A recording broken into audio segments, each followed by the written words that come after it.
for having this very important hearing and publishing the report. This committee has worked very diligently over the last Congress and this Congress to find the truth in what is a very bad situation, tragic in its results for you, Mr. Newell, and awful in its intent by somebody who's going through Senate confirmation today, who is a high-ranking government official, Mr. Perez.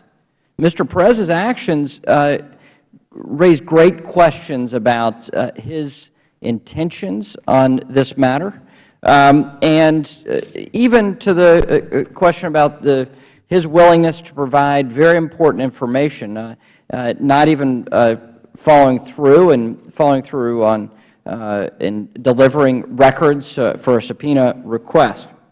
So I do want to ask about this whistleblower lawsuit because this matters to taxpayers. This matters to taxpayers, though Mr. Perez has brought himself into great question based on his actions and his interventions against what was working through the process with career Department of Justice officials who apparently, according to the records we've seen, thought that, Mr. Newell, you had a strong case. Now, Mr. Newell, how long were you working with the Department of Justice on your case? We first met with the Department of Justice in 2009, and so it started from that point. 2009? Correct. And how long did they work with you until, how long did they work with you? We finally got any indication or declination in 2012. 2012. Correct. Mr. DeVink, you're an attorney by trade, right? When you're working with the Department of Justice, did they give you an indication you had a weak case in the 2-3 years that you're working with them on this? Did they say, you know what, we're not going to throw government resources on this whistleblower claim? We're just going to, I mean, did you get any indication? The indications were uniformly that the case had merit.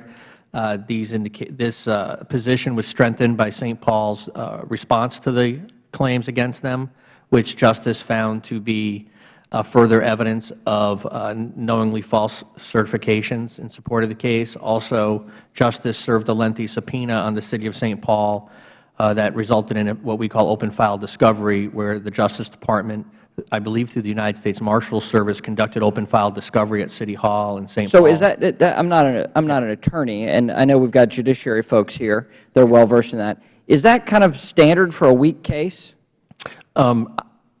I am no expert on how. I'm sorry. I'm sorry. I wish the ranking member would jump in and tell me that was a bad question to ask.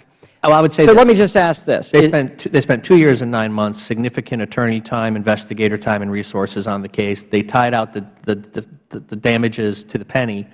And what was that? What did they come out to? $86 million and change. Oh, and change. Okay. So we're Congress, so we won't worry about the change. Right, we'll just talk about the $86 million.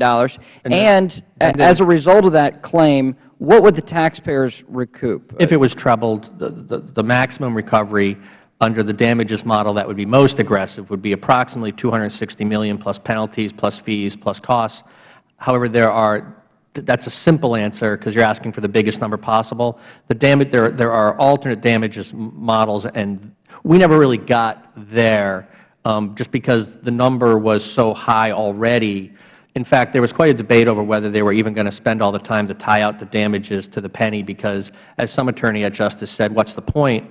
We know it's in the tens or hundreds of millions, and we also know that it being a taxing authority, municipality, we're not going to try to essentially bankrupt the City of St. Paul. That would not be in anyone's interest. So the point being the actual amount of damages, once you hit a certain number, you go to settlement. You. So, Mr. Newell? Yes. Are there still problems with the St. Paul low-income jobs programs? There are. Okay.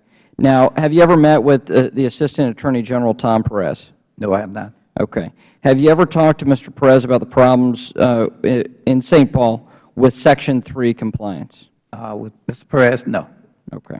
Mr. Newell, when we're going through these records, we see an obvious quid pro quo by the Assistant Attorney General. Okay. That is a deep issue for us as an oversight panel to make sure that we get the facts of your case. And my understanding is through this whole process, there are documents that were jaw-dropping to you and your attorney based on the fact that you had the Department of Justice moving forward, and they were going to support your claim. Go ahead. Politics intervened, an Assistant Attorney General using his personal email account to get around government records request, counter to the law that is existent for the executive branch, trying to use his personal email account and some of these games that he played with his voicemails so that he wouldn't have to disclose the fact that he was putting the screws to you and your case and the taxpayers. This is the deeply devastating thing that we have to bring to light. And I ask my colleagues on the other side of the Capitol building to think twice about Mr. Perez's nomination based on the records that we have simply come through with on this committee. It raises great question about his government service. What we want is honorable and good folks that are there for the committed government good and the public good, not simply out for politics. And this is obviously what Assistant Attorney General Perez was all about. That's what we see in his records, and that's why we need more records to actually verify what we've seen is in fact true. And with that, I yield back. I thank the gentleman. Now yield to another gentleman.